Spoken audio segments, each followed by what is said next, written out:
آج الحمدللہ 20واں پارہ سن رہے ہیں، یعنی دوسرا 10 پاروں والا حصہ آج مکمل ہو جائے گا انشاءاللہ۔ 2 حصے قرآن پاک مکمل ہو چکے ہوں گے، پتہ بھی نہیں چلا، اور ایک حصہ باقی ہے رمضان کا۔ اس پارے کے اندر آگے چل کے آپ یہ آیت سنیں گے، قال ربکم ادعونی استجب لکم، تمہارے رب نے کہا ہے ادعونی، مجھے پکارو، استجب لکم، میں تمہاری بات کا جواب بھی دوں گا، تمہاری بات کو قبول کروں گا۔ ان الذین یستکبرون عن عبادتی، بے شک وہ لوگ جو میری عبادت سے تکبر کرتے ہیں، سیدخلون جہنم داخرین، ان قریب داخل ہوں گے وہ جہنم میں ذلیل ہو گئے۔ اس آیت میں اللہ پاک نے ہم سب کو کہا ہے کہ مجھے پکارو، مجھ سے مانگو، مجھے پکارو، اور میں تمہاری پکار کو سنوں گا بھی صحیح، جواب بھی دوں گا، قبول بھی کروں گا۔ پھر آگے کہا جو میری عبادت سے تکبر کرتے ہیں، پیچھے کہا دعا، اور آگے کہی عبادت۔ اس کا مطلب یہ ہے وہ عبادت ہی نہیں جس کے اندر دعا نہیں، وہ عبادت ہی نہیں ہے جس عبادت کے اندر دعا نہیں ہے۔ اگر آپ پوری نماز کو دیکھیں تو اس کے اندر بہت ساری دعائیں ہیں۔ سورۃ فاتحہ دعا ہے، پھر اس کے بعد ہم رکوع کے اندر دعائیں مانگتے ہیں، پھر رکوع سے اٹھ کر دعائیں مانگتے ہیں، پھر سجدے میں دعائیں مانگتے ہیں، پھر سجدے سے اٹھ کر دعائیں مانگتے ہیں، پھر سجدے میں دعائیں مانگتے ہیں، پھر تشہد میں دعائیں مانگتے ہیں۔ اتنی دعائیں مانگنے کے باوجود پھر ہمارے مسائل حل کیوں نہیں ہوتے؟ ہم 5 مرتبہ نماز پڑھیں، 5 مرتبہ اللہ سے مانگیں، اور پھر ہمارے مسائل حل کیوں نہ ہوں؟ پہلی بات تو یہ ہے، دعا جب کوئی مومن مانگتا ہے تو اللہ تعالیٰ مومن کی دعا کو رد نہیں کرتے، اللہ تعالیٰ قبول کر لیتے ہیں۔ اس دعا کے نتیجے میں اللہ تعالیٰ جو چیز دیتے ہیں، یا تو وہی چیز جو مانگی ہے وہی مل جاتی ہے، یا وہ نہیں ملتی تو اس کا کوئی متبادل مل جاتا ہے، یا متبادل نہیں ملتا تو آنے والی کوئی مصیبت، آزمائش، پریشانی اس دعا کے نتیجے میں وہ لوٹا دی جاتی ہے، یا اس دعا کو اللہ تعالیٰ ذخیرہ بنا لیتے ہیں، اور پھر جب بندہ اللہ کے پاس جائے گا تو وہاں مل جائے گی۔ تو 4 صورتیں میں نے آپ کو بتائی ہیں، وہی چیز مل گئی، اس کا متبادل مل گیا، یا آنے والی کوئی مصیبت دور ہو گئی، یا وہ دعا ذخیرہ بن گئی۔ تو مومن کو یقین کر لینا چاہیے کہ اس کی دعا رد نہیں ہوتی، اس کی دعا اللہ تعالیٰ قبول کرتے ہیں۔ البتہ دعا مانگنے کے لیے ہمیں طریقہ وہی جو رسول اللہ صلی اللہ علیہ وسلم دیا ہے۔ سب سے پہلے اللہ کی تعریف، اور سورۃ فاتحہ سے بڑھ کر اللہ کی تعریف نہیں ہے۔ دعا امام نے بھی مانگنی ہے، دعا مقتدی نے بھی مانگنی ہے، اس لیے دونوں کے لیے ضروری ہے کہ اللہ کی تعریف کریں، اور اللہ کی تعریف سورۃ فاتحہ سے بڑھ کر ہو ہی نہیں سکتی جو اللہ نے خود کی ہے۔ اس لیے وہ نماز ہی نہیں جس میں دعا نہیں، اور وہ نماز نہیں جس میں سورۃ فاتحہ نہیں، کیونکہ سورۃ فاتحہ سے بڑھ کر کوئی خوبصورت دعا ہو ہی نہیں سکتی۔ محترم ساتھیو، اسی سورۃ فاتحہ کی دعا کا ایک حصہ ہے اہدنا الصراط المستقیم۔ یہ دعا اگر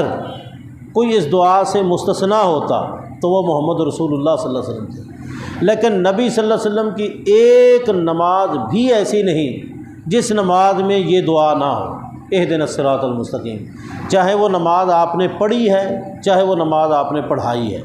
چاہے وہ نماز سفر کی ہے، چاہے وہ نماز حضر کی ہے، چاہے وہ نماز جنازہ ہے، چاہے وہ نماز عید کی ہے، چاہے وہ نماز جمعے کی ہے، کوئی نماز رسول اللہ صلی اللہ علیہ وسلم کی اور آپ کی کسی نماز کی کوئی رکعت ایسی نہیں جس رکعت میں آپ نے سورۃ فاتحہ نہ پڑھی، کیوں کہ یہ وہ عظیم دعا ہے جو ہر انسان کی ضرورت ہے، حتیٰ کہ نبی کی بھی کیا ہے ضرورت ہے، اور اس دعا میں یہ ہے اہدنا الصراط المستقیم۔ محترم ساتھیو، ہدایت دینے والا اللہ ہے، اللہ کے سوا کوئی کسی کو ہدایت نہیں دے سکتا، حتیٰ کہ اگر اللہ کے سوا کسی کو ہدایت کا اختیار ہوتا تو وہ محمد رسول اللہ صلی اللہ علیہ وسلم تھے۔ آپ کے اختیار میں ہوتا تو کوئی آپ کی امت کا فرد وہ ہدایت سے خالی نہ ہوتا، سب کے سب ہدایت یافتہ ہوتے۔ دیکھیں آج آپ نے ابھی ایک آیت سنی ہے، انک لا تہدی من احببت ولکن اللہ یہدی من یشاء وہو اعلم بالمہتدین۔ نبی صلی اللہ علیہ وسلم کو اللہ پاک نے کہا انک لا تہدی من احببت، بے شک آپ نہیں ہدایت دے سکتے اس کو جو آپ کا محبوب ہے، جو آپ کا محبوب ہے آپ اس کو ہدایت نہیں دے سکتے۔ ولکن اللہ یہدی من یشاء، لیکن اللہ تعالیٰ ہدایت دیتا ہے جسے چاہتا ہے، وہو اعلم بالمہتدین، اور وہ سب سے زیادہ بہتر جانتا ہے کہ ہدایت کے لائق کون ہے۔ نبی علیہ الصلوۃ والسلام کا چچا تھا ابو طالب، نبی صلی اللہ علیہ وسلم کو اس سے بہت محبت تھی اور ان کو بھی رسول اللہ صلی اللہ علیہ وسلم سے بہت محبت تھی، اور نبی علیہ الصلوۃ والسلام اسی محبت کی بنا پر چچا کو وقتاً فوقتاً وہ دعوت دیتے رہتے تھے، اللہ کے دین کی ہدایت کے حوالے سے ان کی رہنمائی کرتے رہتے، حتیٰ کہ آخری وقت جب فوت ہونے لگے تو اس وقت بھی رسول اللہ صلی اللہ علیہ وسلم نے ہمت نہیں ہاری، آپ مایوس نہیں ہوئے، اس وقت بھی آپ چچا کے پاس بیٹھ گئے زندگی کے آخری لمحات میں، اور اس وقت بھی کہا یا امّے، اے میرے پیارے چچا، قل لا الہ الا اللہ، لا الہ الا اللہ پڑھ لے، احاج لک عند اللہ۔ صحیح بخاری کی روایت ہے، عبداللہ بن عباس رضی اللہ عنہ بیان کرتے ہیں کہ چچا کلمہ پڑھ لے، میں قیامت کے دن اللہ سے بات تو کر سکوں گا کہ میرے چچے نے کلمہ پڑھا تھا۔ ابو جہل اور دوسرے سردار وہ بھی ساتھ بیٹھے تھے، وہ بھی پوچھنے آئے ہوئے تھے کہ بیمار ہے، اور رسول اللہ صلی اللہ علیہ وسلم بھی پوچھنے گئے ہوئے تھے۔ وہ کہنے لگے خیال کرنا موت کے وقت آباء و اجداد کے دین سے پھر نہ جانا۔ اب ابو طالب اگر خاموش بھی رہتے تو شاید کہہ سکتے تھے کہ انہوں نے رسول اللہ صلی اللہ علیہ وسلم کی بات سنی اور آگے سے کوئی انکار تو نہیں کیا، لیکن مرنے سے پہلے انہوں نے کہا علی ملت عبد المطلب، میں عبد المطلب کی ملت پر مر رہا۔ ان کو خوش کرنے کے لیے، ان کی بات کی تصدیق کرنے کے لیے کہ شاید یہ سمجھیں کہ میں موت کے وقت اپنے آباء و اجداد کے دین کو چھوڑ چکا ہوں، نہیں، علی ملت عبد المطلب، یوں بھی نہیں کہا علی ملت ابراہیم، اگر علی ملت ابراہیم کہہ دیتے تو پھر بھی بات بن گئی تھی، اگر یوں کہتے علی ملت محمد صلی اللہ علیہ وسلم پھر بھی بات بن گئی تھی۔ انہوں نے کہا علی ملت عبد المطلب، اور یاد رکھیں عبد المطلب کی جو ملت تھی وہ ملت ابراہیم نہیں تھی، جو ملت عبد المطلب تھی وہ ملت محمدی نہیں تھی۔ وہ ملت کیا تھی کہ وہ کہتے لبیک لبیک اللہم لبیک لا شریک لک لبیک، اور پھر کہتے الا شریکن تملکو، ایک شریک ہے کہ تو اس کا مالک ہے اور تیرا مالک وہ نہیں ہے۔ یہ ان کی ملت کا حصہ تھا کہ جب وہ حج کرنے آتے تلبیہ پڑھتے تو کہتے اللہ ہم حاضر ہیں، اللہ ہم حاضر ہیں، اللہ ہم حاضر ہیں، تیرا کوئی شریک نہیں ہے، ایک شریک ہے کہ تو اس کا مالک ہے وہ تیرا مالک نہیں۔ یہیں آ کے وہ سب کچھ اپنا تباہ و برباد کر لیتے، تو اس لیے اس نے کہا لا ملت عبد المطلب۔ جب فوت ہو گئے تو رسول اللہ صلی اللہ علیہ وسلم بہت غمگین ہوئے، یقیناً آپ کو غم، کیونکہ آپ کو بڑی محبت تھی اور بڑی قربانیاں تھیں عبد المطلب کی، ابو طالب کی بڑی قربانیاں تھیں، عبد المطلب کی بھی تھیں، ابو طالب کی بھی تھیں رسول اللہ صلی اللہ علیہ وسلم کے لیے، لیکن آپ کی ذات سے محبت تھی، آپ کی بات سے محبت نہیں تھی، جس کی بنا پر رسول اللہ صلی اللہ علیہ وسلم بہت غمگین ہوئے۔ اللہ پاک نے یہ آیت نازل کر دی انک لا تہدی من احببت ولکن اللہ یہدی من یشاء، جو آپ کا محبوب ہے آپ اسے ہدایت نہیں دے سکتے، ہدایت اس کو ملے گی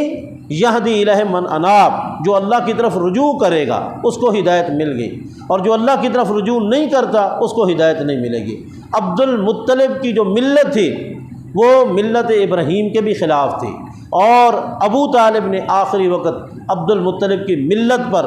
اپنے آپ کو ثابت کر کے اور قائم دائم رکھ کے ملت ابراہیم جو صحیح معنوں میں ملت محمدی بھی ہے اس سے انکار کیا، جس کے نتیجے میں رسول اللہ صلی اللہ علیہ وسلم پریشان ہوئے۔ ایک شخص نے کتاب لکھی ہے پناہ گاہ در یتیم، پناہ گاہ در یتیم، اور اس میں اس نے پوری کوشش کی ہے کہ ابو طالب نے اسلام قبول کر لیا تھا اور کلمہ پڑھ لیا تھا، حالانکہ صحیح بخاری کی روایت کے اندر صراحت ہے اور یہ آیت کے اندر صراحت ہے کہ ابو طالب نے آخری وقت کلمہ نہیں پڑھا تھا اور کفر پر ان کی کیا ہے موت ہے۔ اللہ تعالی ہمیں توفیق دے کہ ہم اس دعا کو اپنی زندگی کا معمول بنائیں۔ ایک دعا یہ اہدنا الصراط المستقیم، اور ایک دعا یہ ربنا لا تزغ قلوبنا بعد اذ ہدیتنا وہب لنا من لدنک رحمہ انک انت الوہاب۔ یقین جانیے ہر وقت انسان خطرے میں ہے کہ کسی وقت انسان پٹڑی سے اتر جائے، ہر وقت خطرے میں ہے۔ جب ہر وقت خطرے میں ہے تو ہر وقت ہی ہمیں اس دعا کی ضرورت ہے، اللہ ہماری رہنمائی کر، ہمیں سیدھا راستہ دکھا، ہمیں سیدھے راستے پر چلا اور ہمیں سیدھے راستے پر قائم دائم رکھ۔ اور اس کے لیے خاص طور پر ربنا لا تزغ قلوبنا بعد اذ ہدیتنا، اے ہمارے رب ہدایت دینے کے بعد ہمارے دلوں کو ٹیڑھا نہ کرنا، وہب لنا من لدنک رحمہ، اپنے طرف سے ہمارے لیے رحمت عطا کر، انک انت الوہاب، بے شک تو ہی داتا ہے، تو ہی سب کچھ دینے والا ہے۔ اللہ تعالی ہمیں صحیح معنوں میں محتدین لوگوں میں شامل کرے اور اللہ ہمیں ہدایت یافتہ لوگوں میں بنا دے۔ آمین۔ واقول قولی ھذا وآخر دعوایا ان الحمد للہ رب العالمین۔